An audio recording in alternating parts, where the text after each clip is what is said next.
গ্রামের মানুষেরা বড় সহজ সরল, তারা দুবেলা দুমুঠো ডাল ভাত পেলে আর কোনো কিছুই চায় না। আর এই কথাটা আমি আগে ভাবতাম, কিন্তু এখন গ্রামের মানুষও শহরের মানুষের মতোই উন্নত হয়ে গেছে। তো টাকা পয়সার দিক দিয়ে খুব একটা উন্নত না হলেও এদিকে সাহস বুদ্ধি এদিক থেকেও খুব ভালো একটা উন্নতি হয়েছে। বড় বড় চুরি ডাকাতি এমনকি খুনও, এসব ঘটনা শুধুমাত্র বড় বড় শহরে কিংবা টিভিতে শুনেছি বা দেখেছি। আর ইদানিং আসে বাড়ির আশেপাশে ঘটতেছে এরকম খুন চুরি ডাকাতি সবকিছুই। তো ইদানিং প্রায় শুনতেছি এদিকে খুন হয়েছে ওদিকে খুন করে ফেলে রাখছে, মানে কি একটা অবস্থা। প্রায় মাসে মাসে মনে করেন যে 2 থেকে 3 বার এরকম একটা ঘটনা ঘটতে আছে আমাদের আশেপাশে।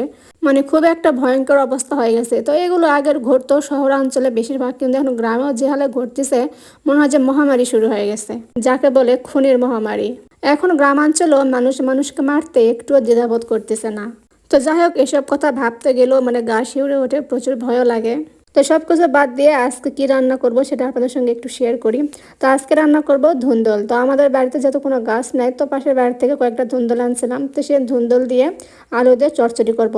আজকে শুধু একটা ভাত একটা তরকারি রান্না করব, কারণ আগে মানে কালকের দিনে অনেকগুলো তরকারি আছে, তার জন্য ভাবলাম যে আজকে শুধু একটা তরকারি রান্না করি। আর এই ধুন্দলটা আমাদের বাড়িতে কিন্তু মানে নরম নরম কেউ খায় না, একটু পুরো হলে বা একটু শক্ত হলে কিন্তু এরা সবাই খেতে পছন্দ করে। তো আজকে সকালে শুধু আলু ভর্তা আর এরকম ধুন্দলের চচ্চড়ি, এটাই আজকে আমাদের তরকারি। তো আজকে বেশি কিছু রান্না করব না। তো তার জন্য তো কেটে কুটে নিয়ে ভালো করে মশলা দিয়ে মেখে নিয়ে উঠাই দিছি। তো হালকা একটু পানি দিছি, বেশি পানি দিব না, কারণ যে ধুন্দল পানি অনেক বের হয়ে যাবে। তো দেখতে পাচ্ছেন পানি দিলাম অল্প একটু, আর আমার প্রায় পাতিলে অর্ধেক পানি ভরে গেছে। তো ধুন্দল থেকে যে এত পরিমাণ পানি বের হয় যে বলার কথা না। তো আজকে ধুন্দলের চচ্চড়িটা একেবারে শুকনা করব না, একটু রস রসে রাখবো, কারণ বাড়িতে যেহেতু মানে তরকারি শুধু একটাই রান্না করব তার জন্যে, আর ভর্তা ভাত। তো এই তো আমার দেখতে দেখতে মানে তরকারিটা হয়ে গেল, এখন এগুলো নামাই নিচ্ছি। তো ধুন্দলটা অনেকে ছোট থাকতে মানে খেতে পছন্দ করে, তো আমাদের বাড়িতে ছোট থাকতে মানে কেউই খেতে পছন্দ করে না, একটু মানে শক্ত হয়ে গেলে তখন একটু মানে চিবিয়ে চিবিয়ে খেতে বেশি পছন্দ করে। তো আলুটা আমি সিদ্ধ করার জন্য গ্যাসে দিয়েছি প্রেশার কুকারে, তো ওখানে এসে আলুটা সিদ্ধ হচ্ছে। তো এদিকে আমার তরকারিটা হয়ে গেছে আর ভাতটা হয়ে গেছে। তো ভাতের মারটা হালাই নিলাম। তো আমাদের এলাকার সবাই এভাবে মানে বেড়ে দিয়ে আর কি ভাতের মার হালায়। তো আপনারা কে কীভাবে হালান তো অবশ্যই একটু কমেন্ট করে জানাই দেবেন। তো এখানে আমি 2 কেজি চালের ভাত রান্না করতেছি, আর 2 কেজি চালের ভাত একেবারে মানে দেখেন মানে কোনো ব্যাপারই না আমার কাছে।